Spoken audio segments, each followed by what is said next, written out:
भाजपा के वरिष्ठ नेता एवं पूर्व मंत्री जसवंत सिंह बावल का बड़ा बयान। कहा, एम्स के शिलान्यास में सहकारिता मंत्री डॉक्टर बनवारी लाल का नहीं है कोई बड़ा योगदान।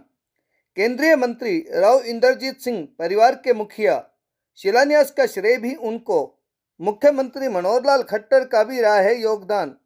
सहकारिता विभाग में हुए घोटाले पर कहा, सरकार कर रही है जीरो टॉलरेंस पर कार्य। कितनी भी बड़ी शख्सियत हो, दोषी किसी भी कीमत पर नहीं बख्शा जाएगा। गुनाहगार हर हालत में जाएगा पकड़ा। भाजपा में गुटबाजी पर कहा, पार्टी में नेताओं के मतभेद हो सकते हैं, मनभेद नहीं। पार्टी एकजुट होकर लड़ेगी लोकसभा व विधानसभा के चुनाव। केंद्रीय मंत्री राव इंद्रजीत सिंह को भारी मतों से जिताने के लिए अपने निवास पर बुलाई कार्यकर्ताओं की बैठक। कार्यकर्ताओं से किया आह्वान, कार्यकर्ता जी जान से करे मेहनत।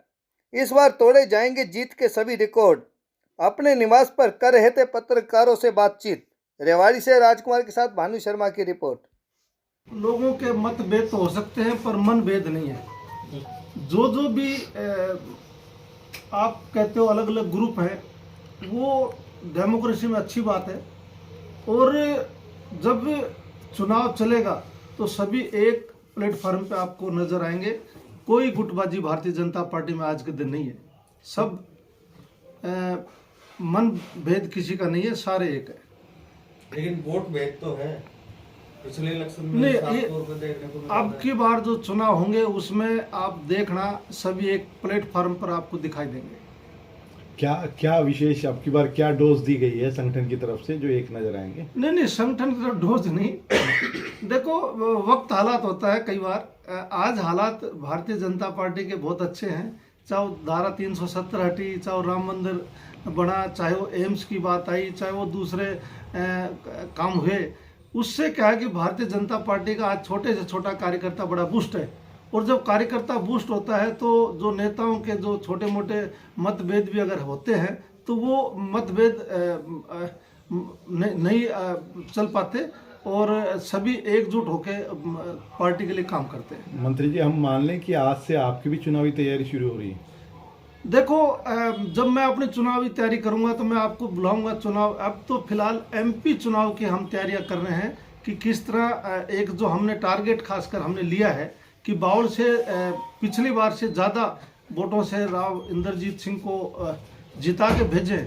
इसी के लिए आज हमने अपने साथियों को बुलाया है और इसके बाद आपको बुलाएंगे। अपनी जब तैयारियां करेंगे विधानसभा की, जब अपने साथियों को बुलाएंगे, आपको बुलाएंगे। देखो, विधानसभा आपको लड़ना है, राव की गुड लिस्ट में भी रहना है। कुछ बड़े कार्यक्रम होंगे क्या? बावल कुंड सिर्फ कार्यकर्ता मीटिंग ही रहेगी या कुछ आप भी अपनी तरफ से कर सकते हैं? नहीं, देखो, आचार संहिता बहुत नज़दीक है।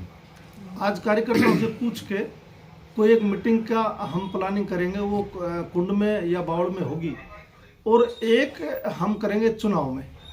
तो आज कार्यकर्ता जो आए हैं उनसे एक बार बैठ के बात करके, उनसे सबसे सलाह मशूरा करके, जो आज हमारे जोन के इंचार्ज हैं, जो खासकर हमने बना रखे हैं, 8 जोन में हमने बावड़ हल्के को बांट रखा है, उसके जोन के इंचार्ज भी जो मेरे साथी हैं वो भी आए हुए हैं। उनसे सलाह करके और एक डेट जो फाइनल होगी वो आपको बता दी जाएगी। देखो, बात तो जसपा पार्टी के पीछे उम्मीदवार रहे हैं श्याम सुंदर सब्बरवाल जी, वो लगातार मुक्का भी दे रहे हैं और लगातार कह रहे हैं कि इस बार राव साहब का आशीर्वाद मुझे मिलेगा। आप भी कहीं ना कहीं चुनाव लड़ने की मंशा रखते हैं, तो लगता है कि कहीं ना कहीं उनको आशीर्वाद राव साहब का मिल पाएगा? देखो, राजनीति में सभी आशावादी रहते हैं और राव इंद्रजीत जी एक बड़े नेता हैं हरियाणा के। उनके पास सभी पार्टी के लोग जाते हैं और जो जाते हैं वो मान के चलो कुछ ना कुछ तो आशावादी रहते हैं कि वे हो सकता है कि मेरी भी मदद करें, तो वो जाते हैं। तो कोई बुराई भी नहीं, मैं इसमें नहीं मानता। सभी को हक है, वे जाए और वे अपनी बात रखे, अपना आशीर्वाद लेने की कोशिश करे। चलो, हम भी बात तो गोल गोल नहीं घुमाते। आपकी बातचीत हुई है क्या राव साहब से संगठन से टिकट को लेके? नहीं, अभी चुनाव लोकसभा के हैं। लोकसभा के चुनाव के बाद जब विधानसभा के चुनाव आएंगे तो उस समय मैं आपको सारी बातें बताऊंगा। और मान के चलो, दावेदार तो हैं आप। मैं दावेदार रहूंगा, 100% रहूंगा। और जो चुनाव टिकट जो है वो भारतीय जनता पार्टी सर्वे के आधार पे देती है, नेताओं से पूछ के देती है। बड़े नेता जिसमें राव इंद्रजीत भी शामिल है, मुख्यमंत्री भी शामिल है, हाईकमांड भी है, वो कई चीज़ देख के टिकट देते हैं। और मैं पूरा आशावादी हूँ और हमने अपने कार्यकर्ताओं के साथ मिलके फिलहाल तो लोकसभा की तैयारियों के लिए कमर कस ली। बावल क्षेत्र में मंत्री हैं, सहकारिता मंत्री डॉक्टर बनवारी लाल, आपकी पार्टी से संबंधित हैं। एक घोटाला सामने आया 100 करोड़ रुपए का, जो एसीबी के द्वारा रिकॉर्ड भी किया गया, उसमें गिरफ्तारियां भी हुई।